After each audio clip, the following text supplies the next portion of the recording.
All right, hey everyone. We just got some fresh news that just came out of the oven, which is the Japan election shocker. Okay, the snap election that literally just ended a few moments ago, where we saw the current Prime Minister Takaichi actually winning the majority seat. But is it actually good or bad for the US equities, US stocks to actually rally? So if you are a US investor or if you are just journey investor in the stock market, right, this is something that will interest you. Okay. But before I move on, right, be sure to drop a like and subscribe to this channel because it will help me to keep creating such content for you. All right. So the results are actually official. The current Prime Minister Sanai Takachi has won the Japan snap election. Okay, so people are calling this the rise of Sanenomics. Last time we had Abenomics, but now we have Sanenomics. So what this has basically done, right, is she has actually secured a very strong mandate and clear the path for what the markets are already calling Sanenomics. And this is actually not a narrow victory because the her early seat counts, right, actually confirmed that the ruling party have already crossed the stability threshold, which is what is required for the to own the majority in the house. And this gives her real legislative power, and more importantly, right, for investors like me and you, and more policy certainty. Okay, and this certainty, right, as we all know for stock markets, right, what do everyone love to see in the stock market, right? Everyone loves certainty in the stock market, right? And what happened last week was because of a lot of uncertainty. So when there is a breath of certainty in the market, right, it is usually a good sign, and this will actually change the global risk landscape. So just a very quick overview of what actually happened during the election. So this was, for those of you who don't know, right, this was actually the nation's first midwinter election. And now Tokyo and the whole of Japan is actually going through a massive snowstorm now. So you can see that they are all wearing down in the winter gear. And this is in 36 years to seek a public mandate soon after she just won the party's leadership race just last October. Okay, so just 3 months, 3 to 4 months later, she's holding this snap election as a confirmation to get the public support. Okay, and this is very, very good because the victory was very decisive and very broad based. And like what we shared earlier, eliminates a lot of short-term political uncertainty. So we all know that whatever the Japan is doing, right, because it's one of the world's superpower, it actually affects the rest of the world. But more importantly, right, what does it directly affect or impact first? It is actually the Bank of Japan. So a Takaichi win, right, it all but guarantees continued pressure on the Bank of Japan to avoid aggressive rate hikes. Okay, and why would it? Why does it actually push the pressure? Because when they avoid aggressive rate hikes, right, this actually will keep the yen weak. And a weaker yen, right? Okay, the Bank of Japan will be pressured to maintain a weaker yen. And this will actually cause borrowing costs to be kept at historic low levels. Okay, and you might ask me why weaker yen? Because for Taikachi, what she's trying to do is to stimulate the economy, right? She's trying to, in a way, to spur the economy to go back to the great heights. And the past 2, 3 decades in Japan is called the lost decade. So, and people are questioning how is she going to spur the economy, right? They need more money, right? And money can come from money supply, can be issuing more debt. And when there's more money supply, there's more money circulating in the economy. This means that the demand for yen will drop. Okay, normal demand and supply. More supply, lower prices. So that's why there's a pressure to maintain a weaker yen. And when there's a weaker yen, right, you actually keep borrowing costs cheaper as well, and as well it will have great structural support for global risk assets. Okay, what do we mean by structural support for global risk assets? Okay, so for those of you who don't know, actually whatever that is happening in Japan, it does affect the global market. So let's take a look at how it does affect. But before that, right, if you haven't already, please make sure to join my Telegram chat. Okay, in here I also share real-time market insights and investing knowledge. So free to join. So feel free to pause this video here and scan the QR code right over here that you see. I'll click the link in the description box down below. Now, how does this impact the global markets? Okay, so you can see right over here. Okay, don't mistake that the chart is going means the yen is strengthening.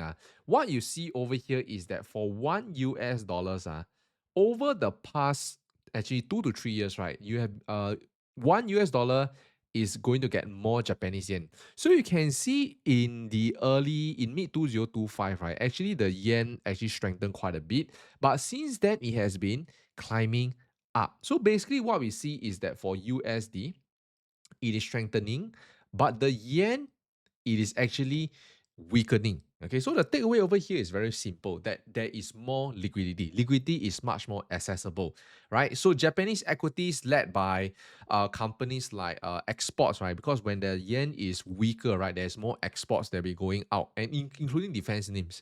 And also for global equities, right, including US companies, right, they will also benefit from this. Okay, and why would benefit from this? It is actually because of this thing called the yen carry trade, which I'll dive in a little bit later. So this outcome, right, actually removes a major macro risk that the markets were quietly hedging over the weekend. So you don't actually see a lot of news talking about this snap election last week because everyone was focused on the SaaSpocalypse, or the uncertainty of valuations dropping for a lot of software stocks. But this was actually an important macro event which happened over the weekends. Okay, so but when the Bank of Japan avoids aggressive rate hikes, right, it actually keeps the yen carry trade at bay. So what we've seen last week, okay, is a little bit of divergence happening. So and this is actually the impact which actually links to the carry trade that I'm going to share later. So last week, what did we see is that the Dow Jones actually hit all-time high. Okay, it is the first time that it hits the 50,000 milestone amid tech gains and hopes of lower interest rates in the US stock market, right? And basically what happened is there was rotation out of companies like tech companies and crypto into the Dow Jones and also the Russell 2000. So basically there were risks off from tech and crypto, and risks were actually more to smaller caps and traditional industrial stocks. Okay, so very interestingly, right, when you see the Dow Jones increasing, right, you would think that, oh, okay, is it the whole market is going up? Not entirely true, because if you look at Nasdaq, right, Nasdaq actually went down during the week, and even though you can see that this green candle is what happened last Friday, but the preceding four candles over here was what happened on Thursday, Wednesday, Tuesday. Okay, and Monday was a little bit green, but after the next 3 days was down, right? So whether the Nasdaq will continue to climb amidst the uncertainties that we see, we don't know, right? So in the US, there is the new Fed chair nominee Kevin Walsh. There is the huge AI spending, capex concerns, software industry disruption by AI, and the carry trade. So that is why this snap elections is so important, because whatever money, right, whatever the interest rates that the Bank of Japan has on yen, right, it actually affects that. Okay, and this brings me to the yen carry trade. And just a very quick recap of what it means, right, is when investors borrow money at very low interest rates and they invest that money into higher yielding assets. Okay, so just imagine, right, if you can borrow money at 1% and you can invest at 4%, wouldn't you do that, right? So this is what has been happening from Japanese yen over the past few decades, okay, because their interest rates was actually 0%. And this has been a major source of global liquidity for many years, because Japan was actually a huge powerhouse in the 1990s as well. So you can see, right, from this is actually on 10 years, but if you see way before 10 years, right, the yen was actually below 0%. So imagine you borrow money at 0%, and you can use that yen change to USD and invest in higher yielding assets, right? So that is free money. That's basically what is happening. Okay. And even though now you can see in recent past few months, the interest rate has risen to 0.8, it is still one of the cheapest source of capital in the world, right? It's near zero rates, convert to US dollars, and deploy that capital into higher returning assets. And especially now with weaker yen, right? You combo with a weaker yen, as well as the Bank of Japan forced to keep the rates, not doing aggressive rate hikes, forced to keep it as low as possible, right?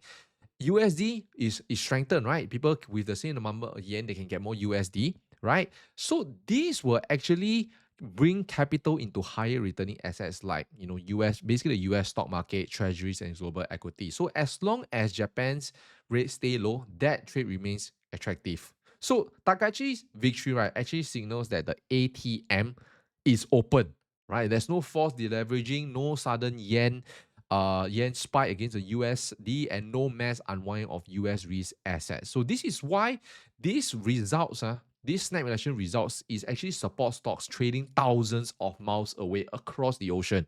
Okay, so what do we look and monitor going forward, even with the election has been decided? So a few key indicators will drive the next move. Number one is the USD JPY stability as a carry trade indicator, right? It's also monitoring what the Bank of Japan will do, their rhetoric against political pressure. Okay, but from what Taikachi has been over the past few months, this is not a new party.